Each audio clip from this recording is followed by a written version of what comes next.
આજ મારો દીકરો મારે અરે ચાઈ ગયો બેટા આવતો રે સંભાતે દર્શન દે સંભાતે આવતો રે આવતો અહીંયા બેજા અહીંયા બેજા શાબાશ વાહ તું મારો દીકરો ને બાપો છું હું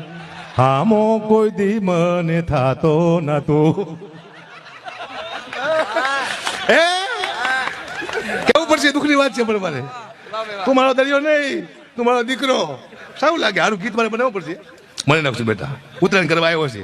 ઉજાગરો કરે બોલો આવ્યો ઉત્તરાયણ કરવા કરે ઉજાગરો દુઃખની વાત છે પણ કરવું પડશે આને મેં હમણાં નાની સાયકલ લઈ આપી હતી પછી સાયકલ માથે હું ખુદ બેઠો પછી આને મેં પૂછ્યું મેં તારી નાની સાયકલ માથે બેઠો છું કેવો લાગુ છું હું મને કે પપ્પા તમને ખોટું લાગશે નહીં લાગે તું ખાલી કે તારી નાની સાયકલ માથે હું બેઠો છું કેવો લાગુ છું પછી મને કીધું કે પપ્પા તમે મારી નાની સાયકલ માથે બેઠા છો તમે એવા લાગો છો જાણે બહુચરમાં કુકડા માથે મહિષાસુર બેઠો એવું લાગે મને મહિષાસુર કીધો લાગતો હોય નથી મારા દીકરો ખોટું બોલે નહીં મને વિશ્વાસ છે દુઃખની વાતું છે ભાઈ હે